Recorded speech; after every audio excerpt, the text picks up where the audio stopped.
Today we're here to discuss the worst literary adaptation of all time, Demi Moore's The Scarlet Letter.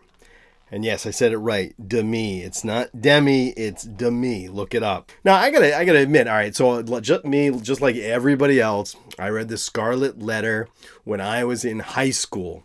Okay, I didn't read The Scarlet Letter. I was assigned The Scarlet Letter in high school, and like everybody, I read the Cliff Notes.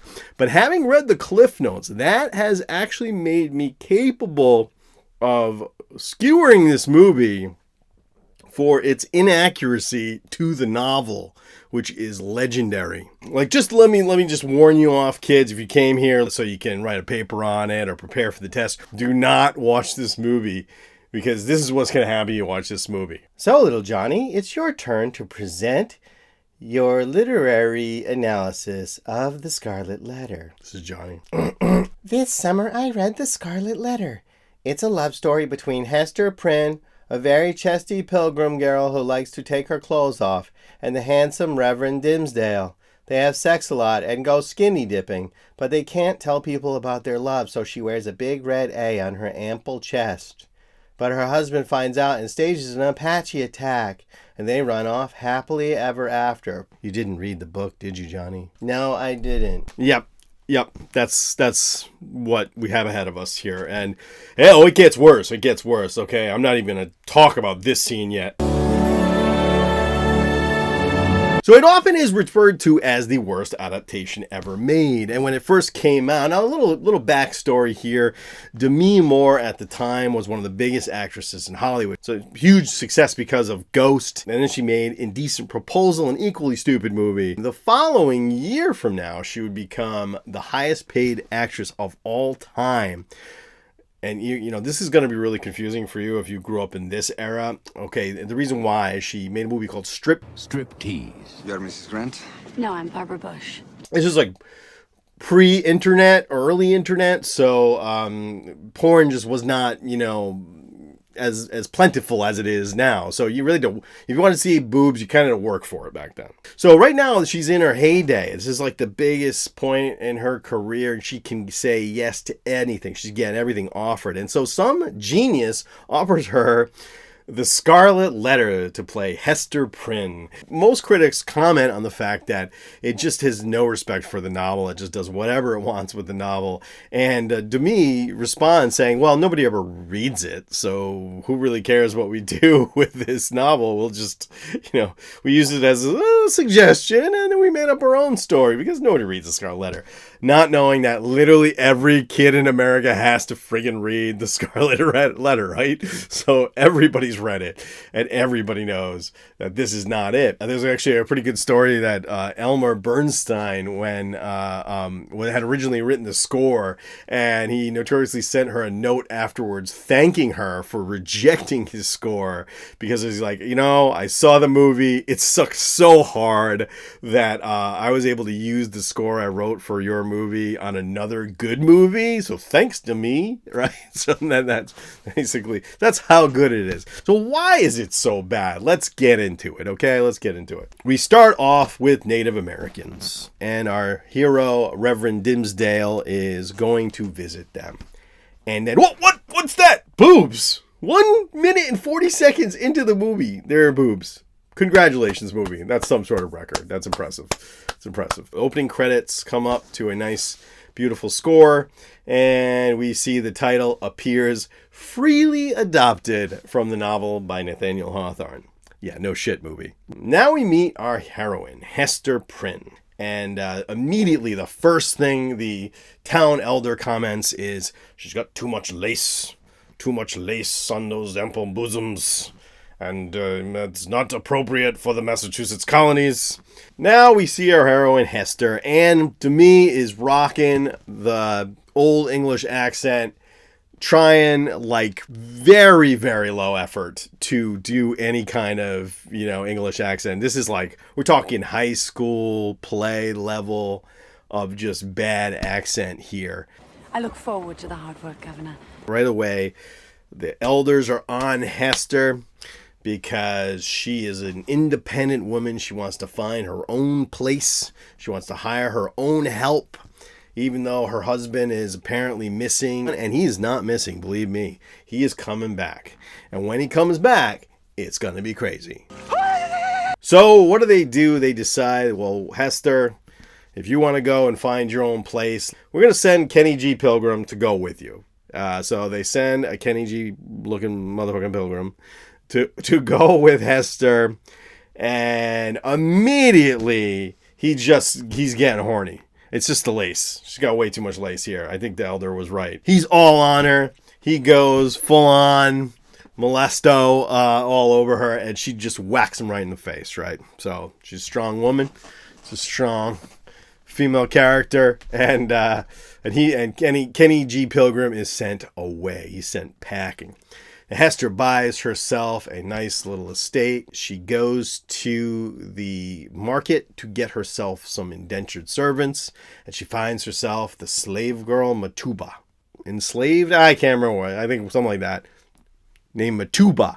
Now that character is going to get really interesting later, okay? And this shows us that Hester is a good person because she ain't racist. Even in the Pilgrim era, Hester ain't racist. Hester is working in her fields, and she sees a little red cardinal flying through the air, and this cardinal is the symbol. It's the red.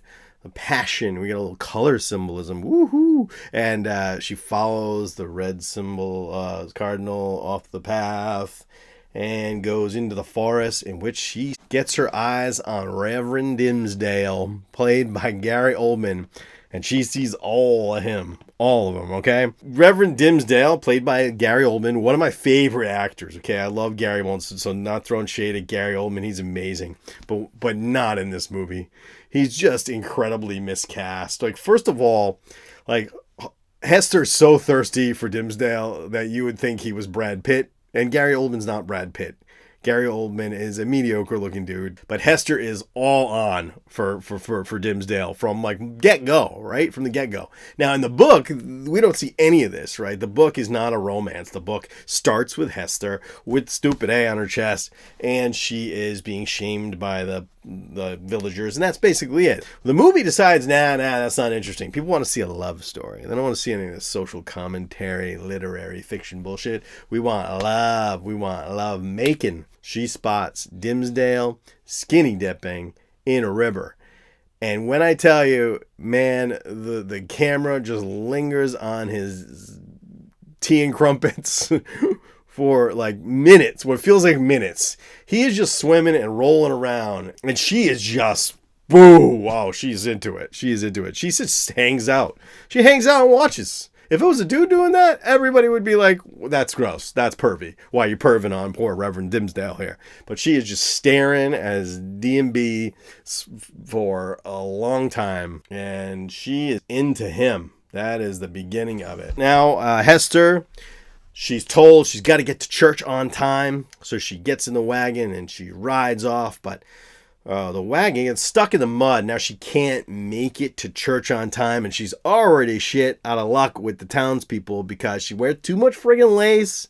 She stares at people digging balls through the trees, and just in general, not a seemingly very nice lady.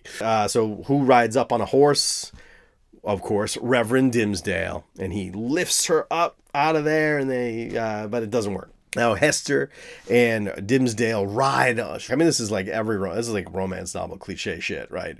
They go to the sermon, and she is waiting for the Reverend to come out, and looky who it is. It is the guy she was just ogling in the woods. Does she feel shame? No. And then the editor just loses his fucking mind, right? This is where the editor just like checks out and just gets bored. Like Reverend Dimmesdale is doing a speech and it's supposed to be moving, and maybe it wasn't, because the editor's just like, wow, let's throw in some cross dissolves, and what about it? We speed it up here, and we do a little thingy here. Read the secret. Need I read the secret every heart? of every heart? Yea, I will if you want. Yea, I will if you want. So then Hester meets up with a lovely band of ladies. All right, let's call it, they're witches. I mean, they're witches. Like, I don't know how anybody wouldn't see that they're witches, like from the get-go, but they're all witches. But she hangs out with this group of women that are a little rough around the edges, a little bit rowdy. They like to talk about sex, I like to be a little edgy. And right off the bat, right? Lead witch is like, you liked that sermon, didn't you? Did you like the sermon this morning? From where I sat, it seemed it did please thee. I liked it very much. Oh, yeah, I saw. There was a puddle in the seat. Yeah. So right off the bat, she's just like, Hester, you are like horned up for the Reverend Dimmesdale. But it takes everybody a million years to come up with the fact that it's Dimmesdale and her, Hester, are the one that got together. But this lady knows like right away. Joan Plowright knows right like that. Which now we're just developing the relationship. Hester and Dimmesdale kind of flirting, hanging out, liking each other a little bit more. And we just get a gratuitous scene. Hester bathes and she shows Matuba, which is the enslaved person, whatever the correct term is. I'll look it up. She sees her and is like, hey, look, this is a bath. We take baths. 'Tis only a bathing tub, not a toy of Satan. You can look through this hole, which we call a glory hole. That's what we call it. And that's what I call it anyway. And you can check it out. So there's just a bizarro scene where like Matuba is just like looking through a little hole in the wall. Hester's just bathing. And we see boobs. That's it. There's 0 point to this in any way. The only thing that's going on here is it's been 15 minutes since we've seen boobs. That's what I think makes this the worst literary adaptation of all time. It's like you can sense the executives being like, yeah, we're gonna make the Scarlet Letter, huh? Yeah, you want to do that? That's kind of boring, man. What if we put like a lot of boobs in it? Yeah, you got something there. So we watch Hester bathe, hanging out, bathing, look at herself naked, and just like remembering Dimmesdale, just remembering the laundry machine roll around of dicking balls and ass, dicking ass. Right.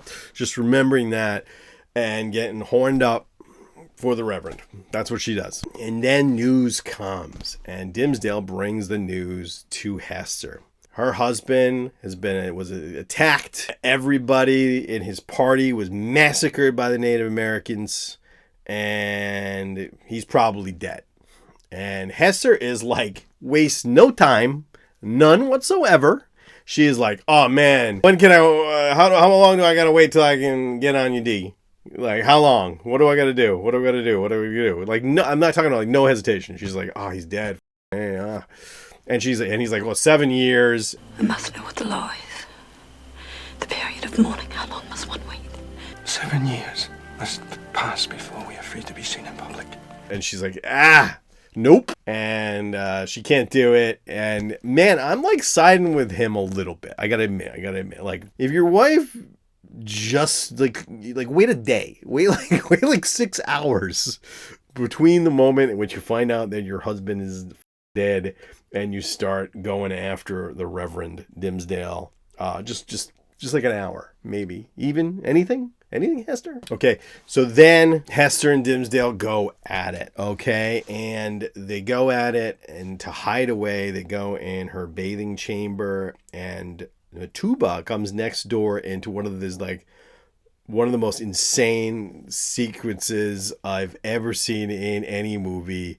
We have the Reverend Dimmesdale and Hester Prynne going at it while Matuba looks through the glory hole, watches them, takes a bath, and then does this.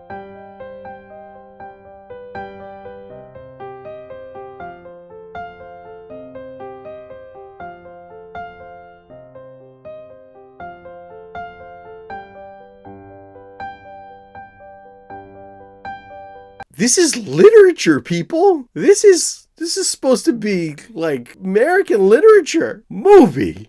What is wrong with you?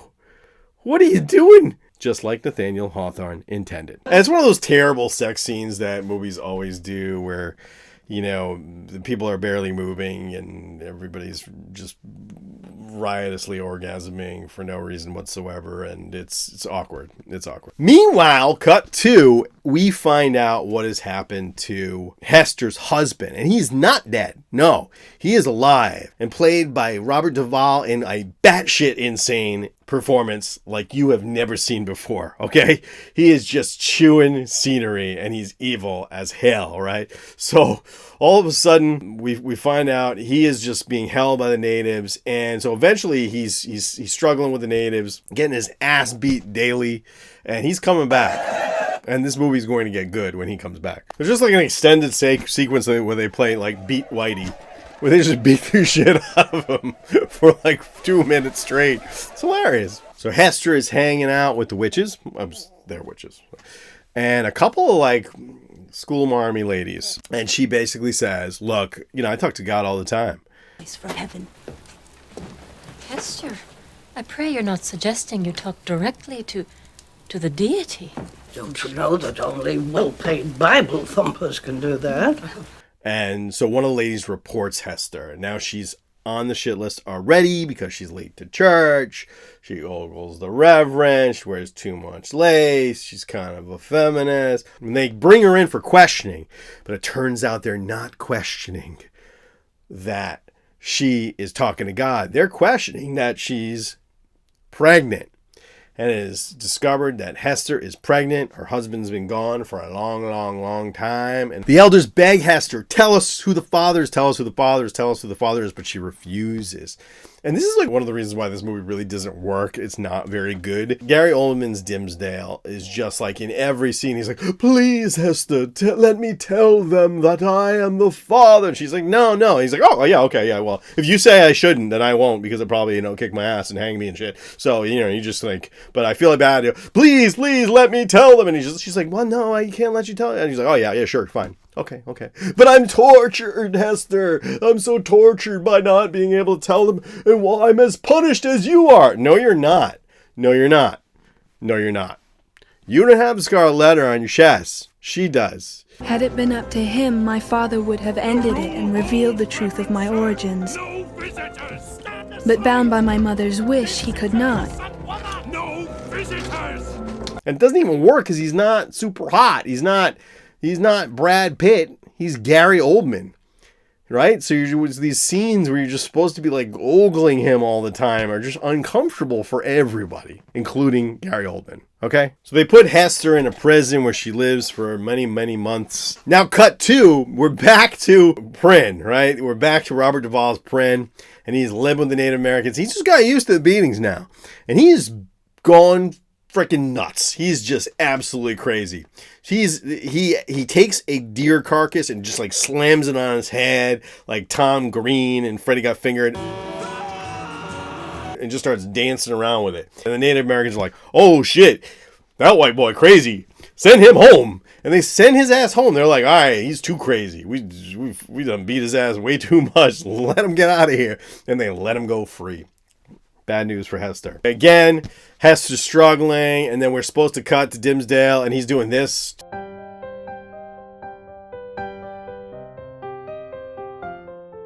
I don't know why. What is that? Is to say he's struggling too. And it's just not the equivalent. She's in a prison. You're like grinding against a tree. I don't know. Crying. I don't know what's going on here. But you're not. It's not the equivalent. And Hester gives birth to her baby Pearl, who narrates the whole movie in a very pointless narration that does zero as nothing to the story in any way. And the elders decide, look, this lady, she's got a newborn, can't keep her in a prison. What are we going to do? Let's come up with a solution. And so what they come up with, the wife, it's got to be the wife, right? Because, men ran Hollywood at this time, and one executive was like, do we have to make all the bad decisions men? And they're like, nah, let's make the wife come up with this idea. So the wife comes up with a really bad idea. Horace, you don't put her in the prison. You put the prison in her. Let's just put a big, Scarlet A on. This is 1 hour into the movie, by the way. 1 hour in. Now, in the book, she starts off, she's shamed. And the movie's just like, nah, we gotta throw in some romance. So that's what we've seen so far. So now we can start where the book starts. And Hester has the A, very nice looking A, embroidered onto her shirt, and she's just forced to wear it on her garments at all times. That's her punishment. And Hester's like, whatever, dudes. Like, take that patriarchy bullshit somewhere else, because I own this A. You the ones that are the sinners. Why do you wait? Put it on. It is not a badge of my shame, but your own. Honestly, it's not that big of a deal. Like, Hester has no respect for anybody in the town. She doesn't like these people. It doesn't seem to feel shame. So, like, if they're gonna go around and just be like, you're adulterous whore, I feel like Hester's just like, whatever, dudes. So, like, what's the punishment and what's this movie about, right? Like, she doesn't really care. I mean, it's kind of like, you know, like the world's lamest superhero, like Adultery Girl. You got like a nice, cool looking A, and then she stands out. She's like way cooler than everybody in the town because of that A. So it doesn't seem like that much of a punishment to me. But Prynne comes back. Robert Duvall's Prynne comes back. She meets him at the door with a shotgun going like, who the hell is it? Who the hell is it? Have I changed so much, my beloved, that you would slay me even as I resurrect myself from the dead? And I don't understand this because she can see him. It's her husband. He's pretty well lit. He's like 10 feet away from her. And she's like, is that you, Prynne? Yeah, it's Robert Duvall. Unfortunately, one of our great American actors in this dumbass movie. Now she knows shit's going down. She got a baby. She got to explain that. Lucy got some explaining to do. Now, Robert Duvall, this is where Robert Duvall just starts to chew the scenery. He's having a blast. It's fun to watch. Where is he?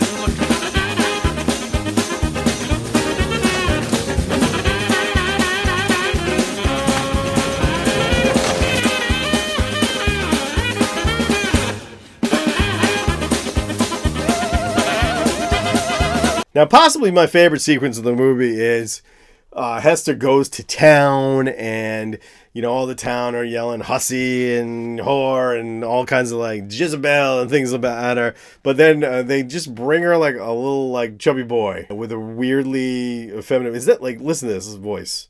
And what is your duty, boy? To follow you around in every public place, mistress. Was that dubbed? Why does his voice sound like that, right? So they just give her this weird boy, and they make him just drum. That's it. That's the punishment. The Scarlet Letter's not the punishment. This should not be called the Scarlet Letter. It should be called Weird Little Drummer Boy that follows you around all the time and drums with his weird voice. Because that would be annoying as shit. Like, that's a good punishment. A on your chest, dumb. Weird freak kid just drumming all the time right next to you. That's fucking annoying. I'd never sleep with anybody ever again if that was the punishment. So now Prynne, Robert Duvall's Prynne, has decided he's got a plan. He's going to root out this person who banged his wife when he was away living with the natives. And he decides that he's going to find a mark on her, a witch's mark. And so he inspects the baby, and she's got like a birthmark or something, and immediately he's like, oh, well, it was the witches. The witches did that shit. And then the town finally gets around to what I would have been able to tell them on day one, that Joan Plowright is a witch. And there's many of these girls are witches, and so they bring them in, and they're going to put them on trial. And of course, Hester can't let shit go. Hester's got to bring the feminism, and she's got to take down the patriarchy, and she comes and speaks in favor of Joan Plowright's witch. Satan is not at work here among the women. But if he is here, then perhaps he is at work here among you men. Once again, Dimmesdale comes to Hester and is like, let me tell them I'm suffering as much as you. Let me tell them. And Hester's like, no. And he's like, okay, all right, fine. Yeah, sure, I won't do that. It sounds like a bad idea. I'd probably do that. And then we kind of move on, because that scene has to happen every 10 minutes in this movie. Like, just ridiculous. Robert Duvall gets a hold of Matuba, and he's like, Matuba, and he stubs her writing crop in her mouth, and he's just like annoying to her. And he's like, you're going to talk. She can't talk, so I don't know what that's about. She clearly can't talk. She's like, you're going to talk about your mistress. We're going to find out who did this to you, and was there a demon in the room, or a familiar, so there's this weird scene where they take Matuba in, and then all the town elders are like yelling at Matuba, and they're like, talk, but she can't talk. So they like, I don't know what they think they're going to get out of her. And Matuba gives it over that there was a devil in the room, and that's that. Totally naked! And 2 scenes later, Matuba is just dead. She shows up all messed up. Prin killed her, but we don't see it. Now, this is not in the book, okay? This is nothing to do with the book. Prin he does do a weird thing in the book where he pretends to be a doctor, and he goes through town, and he starts helping Dimsdale, and he starts to figure shit out, but he doesn't even murder people. It's like they just decided, like, let's turn this into the most salacious, like, nasty true crime horror, softcore porn we can, because this is a movie nobody wants, right? So Prin is in the court, and we reveal that she's got a witch's mark on her, and Duvall is just like, he's got his poor baby, and he's just like running around the court with her holding her up in the air, and the baby's crying. This is like just a note to parents: don't let your kids be child actors, okay? Because that kid is traumatized for life. That kid watches The Godfather, it's gonna freak out, sees Robert Duvall or thinks about Robert Duvall ever, it's just freaking out. Just not good. Don't let your children be actors. So now Hester, Dimsdale, and Pearl meet in the woods, and Dimsdale's like, we stood before each other naked once. We stood before thee naked once, and now we stand before thee naked again as a family. And it's like, dude, don't say that shit in front of your kids. No one wants to think about their parents having sex. No one. And now Robert Duvall knows. Oh, it was Dimsdale. I'm going to get him. So now, okay, you probably forgot about this guy, but Kenny G. Pilgrim. You remember Kenny G. Pilgrim? Earlier scene, molesty Kenny G. Pilgrim. Well, molesty Kenny G. Pilgrim is back. He shows up at Hester's door, breaks his way in, says some weird crap. Mm-hmm. Where did he lick you, Hester? God, I wanted to poke you. And he tries to assault her, okay? But she takes a candle and plunges it in his eye. Like Nathaniel Hawthorne intended. That does not happen in the book. Where does this come from? I love the idea of the executive. No, you know what I need? You know what we haven't had yet? What would make a movie more entertaining? What about an attempted sexual assault? And a candle put out in your eye. Yeah, I like that. That's good. So then Kenny G. Pilgrim is like, he rides off. His eye is all messed up. He's like, Hester, you bitch. And he rides off. And then we see Robert Duvall is dressed up like a Native American. Okay. And he just leaps. He sees Kenny G. Pilgrim and is like, same hair as Dimsdale. Kinda? Not really. Kenny G. Pilgrim has that weird curly Q hair shit Kenny G has. That's why he's called Kenny G. Pilgrim. You don't look anything like Dimsdale. Doesn't matter. He leaps off a rock, lands on him, beats the crap out of him, and then scalps him, and then does this.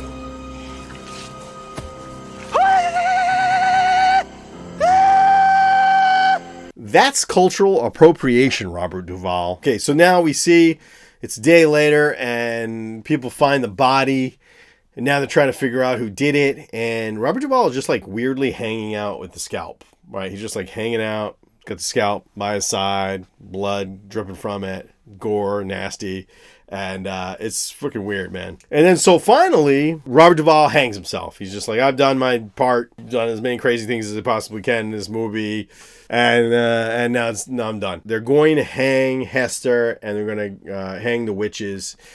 And finally, Dimsdale shows up and is like, look, it was me. I was the one, finally, that banged Hester. Please, if you're going to hang anyone, hang me. Then hang me!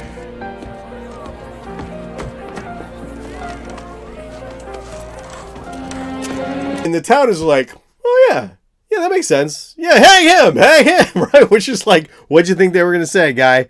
And so they all agree, we're going to hang you too. So they're going to hang all of them now. And didn't save Hester. He didn't do anything good. All he did was a little, in addition, he's also going to die. They're going to hang him. But wouldn't you know, the Native Americans attack in a batshit crazy scene out of a freaking John Ford Western that does not take place in the book or has anything to do with the book in any way. A guy gets his arm cut off. I mean, like, we've got like Pilgrim on Native action going on and on for like 10 minutes.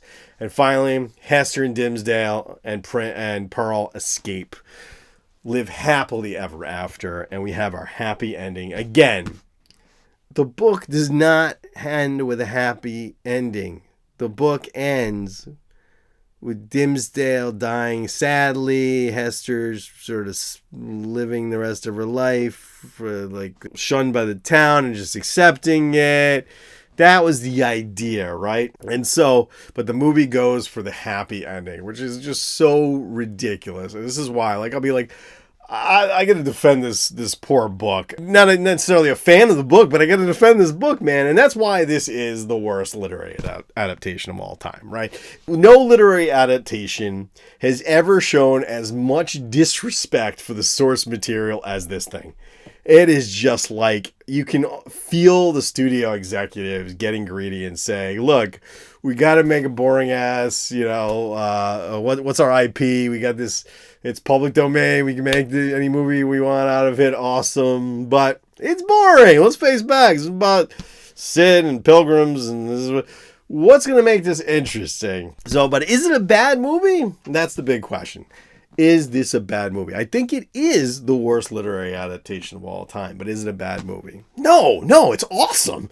It's boobs, sex, full frontal nudity, glory holes, Indian attacks, scalpings, people getting their arms cut off, and a happy ending. It's awesome. I'd have read that shit in high school if it was anything like this movie. That is The Scarlet Letter. If you want more literary analysis of movies, please like and subscribe.